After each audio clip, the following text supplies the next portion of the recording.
नमस्कार दोस्तों, आप सभी लोगों का एक बार फिर से बहुत बहुत स्वागत है आपके अपने YouTube चैनल पर। मैं फिर हाजिर हूँ एक और वीडियो के साथ।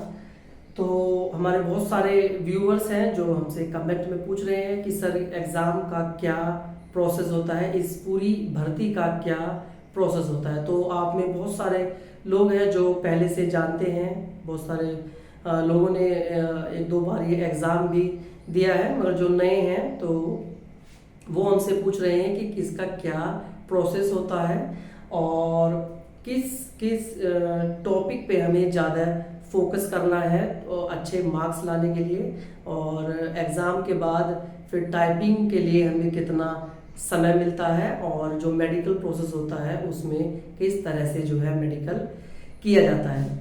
तो आज के अपनी इस वीडियो में हम इन्हीं कुछ पॉइंट्स पर आपसे बात करेंगे। तो सबसे पहले आपको बता दूं कि जो लोग नए हैं वो लोग हमसे हमारे चैनल को सब्सक्राइब करके हमसे वो जुड़ सकते हैं। तो सबसे पहले बता दूं, जो ये कंप्यूटर ऑपरेटर ग्रेड ए की जो वैकेंसी है उत्तर प्रदेश पुलिस में, वो सबसे पहले जो आई थी 2013 में आई थी, और नंबर ऑफ वैकेंसी थी उसमें 2800 के आसपास।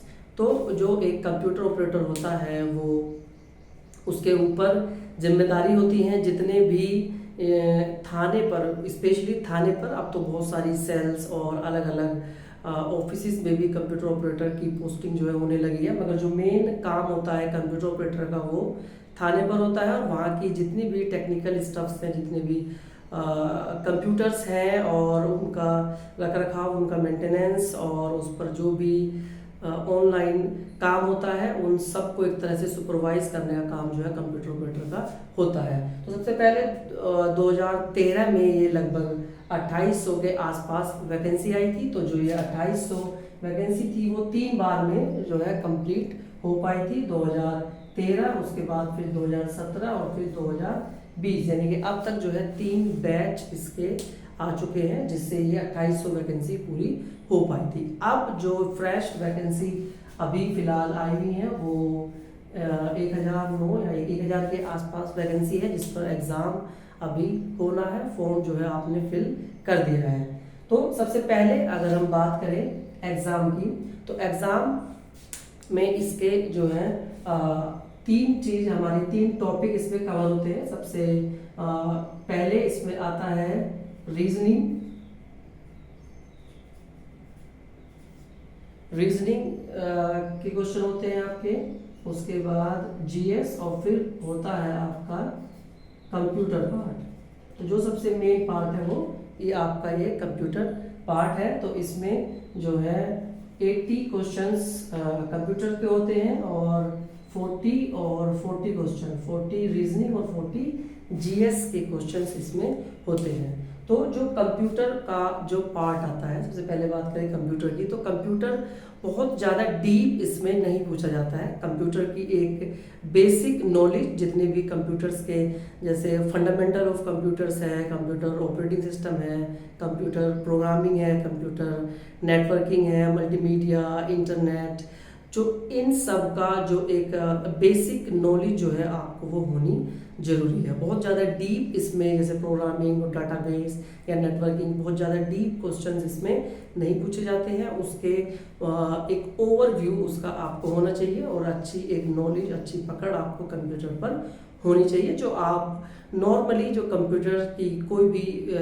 बुक आती है उससे आप कर सकते हैं। बाकी अरिहंत पब्लिकेशन और भी अलग अलग मार्केट्स में बहुत सारी बुक्स हैं, कोई भी बुक्स आप इसके लिए ले सकते हैं, वहाँ से अपना कंप्यूटर का पार्ट आप तैयार कर सकते हैं। तो बहुत ज़्यादा डीप नहीं जाना है, बेसिक नॉलेज आपको हर टॉपिक की ले लेनी है। बाकी सैम्पल पेपर भी आपको अवेलेबल है, मैंने अपनी वीडियोस में ही सैम्पल पेपर अपलोड किए हुए हैं, वहाँ से आप देख सकते हैं कि किस तरह का पैटर्न रहता है और कैसे वो किस लेवल के क्वेश्चंस जो हैं इसमें पूछे जाते हैं। इसके बाद अगर बात करें रीजनिंग की, तो रीजनिंग भी बिल्कुल सिंपल वाली जो नॉर्मल रीजनिंग होती है, जैसे अगर आईबीपीएस और बैंकिंग की बात करें तो वहाँ पर एक अलग लेवल की रीजनिंग रहती है, मगर इसमें एक बहुत ज़्यादा हार्ड रीजनिंग नहीं आती है। बहुत थोड़ी प्रैक्टिस से ही आप रीजनिंग वाले पार्ट में जो है अच्छा स्कोर आप कर सकते हैं। तो रीजनिंग और कंप्यूटर मतलब नॉर्मल जो बेसिक जो है वो आप अपने कंसेप्ट वहाँ से क्लियर कर सकते हैं। इसके बाद बात आती है जीएस की। तो जीएस में आप लोगों को पता ही है, जीएस में सिलेबस जो है वो बहुत ज़्यादा ब्रॉड है, कहीं से भी इसमें क्वेश्चन आ जाते हैं। वैसे इसमें भी जो नॉर्मल यूपी की जीके है, यूपी के बारे में जो जनरल नॉलेज है वहाँ से काफ़ी क्वेश्चंस आते हैं, और बाकी स्पोर्ट्स और अलग अलग जो इसके सेक्शंस है वहाँ से क्वेश्चन आते हैं। तो रीजनिंग और कंप्यूटर दो चीज़ ऐसी है जहाँ पर आपको मेन फोकस करना है और जहाँ से आपको अच्छे मार्क्स आप स्कोर कर सकते हैं। बाकी जीएस डिपेंड करती है किस तरह का क्वेश्चंस आते हैं और क्या आपकी तैयारी है, उस पर जीएस का पोर्शन आपका डिपेंड करता है। तो जब ये एग्ज़ाम हो जाता है, एग्ज़ाम के बाद अब क्वेश्चंस कुछ कैंडिडेट्स ने कमेंट में पूछा है कि टाइपिंग में कितना टाइम मिलता है। तो टाइपिंग में देखो, जैसे एग्ज़ाम होगा, एग्ज़ाम के बाद आपकी आंसर की आती है, आंसर की आने के बाद फिर रिवाइज आंसर की आती है, फिर एक मेरिट तैयार की जाती है ऑन द बेसिस ऑफ आपके मार्क्स, एक मेरिट तैयार की जाती है। और टाइपिंग जितनी वैकेंसीज हैं उसके 3 से 4 गुना कैंडिडेट को टाइपिंग के लिए बुलाया जाता है। तो इन सब प्रोसेस में मिनिमम 2 महीने, 2 से 2.5 महीने का टाइम तो लगता ही है। तो 2 से 2.5 महीने का मिनिमम टाइम तो आपको टाइपिंग की प्रैक्टिस के लिए मिलेगा ही मिलेगा। तो अभी फ़िलहाल आपको अपने एग्ज़ाम पर, जो रिटन एग्ज़ाम होगा उस पर आपको फोकस करना है। उसके बाद एग्ज़ाम के बाद फिर आपको टाइपिंग पे जो है आपने ध्यान देना है। तो कुछ समय आप अपना अभी से भी टाइपिंग पर दे सकते हैं, जिससे कि प्रैक्टिस आपकी बनी रहे, वो फ्लो आपका बना रहे। जो एग्ज़ाम, जब आपका टाइपिंग का एग्ज़ाम होगा तो वहाँ पर आपको हेल्प मिल सके। इसके बाद जब टाइपिंग आपकी हो जाएगी तो जो लोग टाइपिंग में क्वालिफाई होंगे और फिर मेरिट लिस्ट के आधार पर, जितनी मेरिट लिस्ट होगी उसके आधार पर आपका फिर डॉक्यूमेंट वेरिफिकेशन किया जाएगा। जो भी आपके डॉक्यूमेंट्स हैं, जो भी आपके डिग्री या डिप्लोमा है, वो सब आपके वेरीफाई होंगे।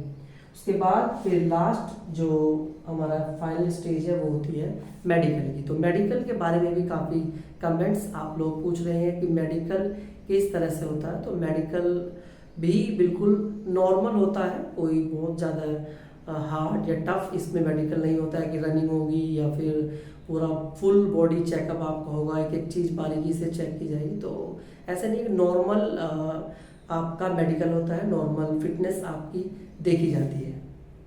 तो इस तरह से ये जो है पूरा प्रोसेस है इस वैकेंसी का, इस भर्ती प्रक्रिया का। तो आई होप आपको इसमें काफ़ी कुछ सीखने को मिला होगा, काफ़ी कुछ आपने इसमें इस वीडियो में जाना होगा। तो जो भी आपके डाउट्स हैं वो तो आप हमसे कमेंट में पूछते रहते हैं। फिर भी अगर और भी डाउट हो तो वो भी आप हमसे कमेंट में पूछ सकते हैं, और जो लोग चैनल पर नए हैं वो लोग चैनल को सब्सक्राइब कर सकते हैं। फ्रेंड्स, आज की वीडियो में इतना ही। मैं फिर हाजिर होऊंगा, कोई अपडेट आएगी तो उस अपडेट के साथ और एक नई वीडियो के साथ। फ्रेंड्स, वीडियो देखने के लिए बहुत बहुत धन्यवाद। Thank you so much.